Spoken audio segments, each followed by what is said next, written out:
अंधेरे में रहकर कोई फायदा नहीं। अशोक चौहान के बीजेपी में शामिल होने के बाद रामदास अठावले का कांग्रेस पर तंज।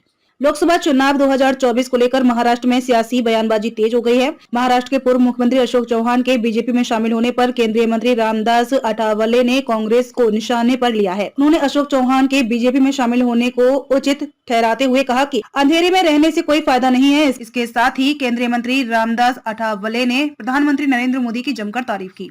उन्होंने कहा कि पीएम मोदी के नेतृत्व में देश का विकास हो रहा है। एएनआई से बातचीत में अशोक चौहान ने बीजेपी में शामिल होने के बाद केंद्रीय मंत्री रामदास अठावले ने कहा कि अंधेरे में रहने से कोई फायदा नहीं, अंधेरे में आगे नहीं जाया जा सकता। कांग्रेस पार्टी में अब पूरी तरह अंधेरा है। पीएम मोदी ने पूरे देश में विकास का उजाला किया है, इसलिए बहुत सारे लोग एनडीए में शामिल हो रहे हैं। 13 फरवरी को बीजेपी में शामिल हुए चौहान। गौरतलब है कि महाराष्ट्र के पूर्व सीएम अशोक चौहान कांग्रेस से इस्तीफा के एक दिन बाद ही मंगलवार 13 फरवरी को बीजेपी में शामिल हो गए हैं।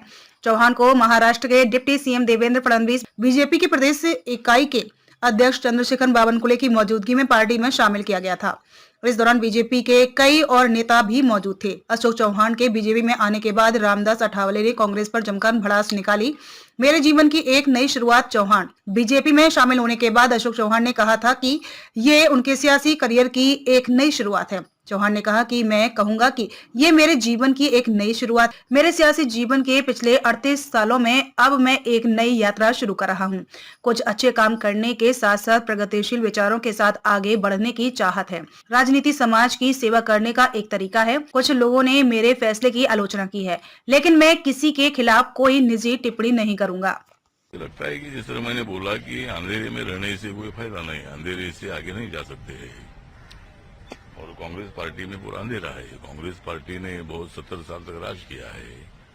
जब उनके पास उजाला था तो वो आगे बढ़ते रहे, लेकिन जब उनकी जिंदगी में अंधेरा पैदा हुआ है तो आगे बढ़ने का उनको इतना मौका नहीं है। नरेंद्र मोदी जी ने अंधेरे से मार्ग निकालते निकालते पूरे देश भर में विकास का जो उजाला है वो निर्माण किया है।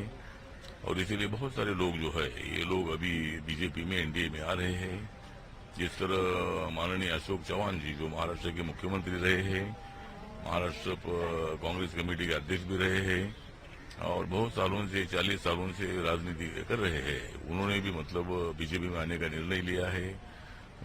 जो मुरली देवरा जी के लड़के मिलिंद देवरा जी, उन्होंने भी मतलब महायुति में आने का निर्णय लिया है। ऐसे कई लोग जो है अपने महायुति में आ रहे हैं। इस तरह माननीय नीतीश कुमार जी भी हमारे साथ आए हैं, जयंत चौधरी भी हमारे साथ आ रहे हैं और कोई कब आएगा मालूम नहीं है, लेकिन बहुत सारे लोग हमारे साथ आ रहे हैं। इसीलिए एनडीए हमारे पूरे देश भर में मजबूत हो रही है और इस वक्त 400 पार करने का हमारा प्रयत्न है और वातावरण ऐसा पैदा हो रहा है। इंडिया आघाड़ी को बहुत बड़े धक्के बैठ रहे हैं, जिस तरह भूकंप के धक्के होते हैं, ऐसे धक्के मतलब ये इंडिया आघाड़ी को बैठ रहे हैं। उसमें वो कितना बचेंगे मालूम नहीं है। महाराष्ट्र के इलेक्शंस में आप कितनी सीट आप एक्सपेक्ट कर रहे हैं? जब ऐसे जब बड़े लीडर्स जो है अगर एनडीए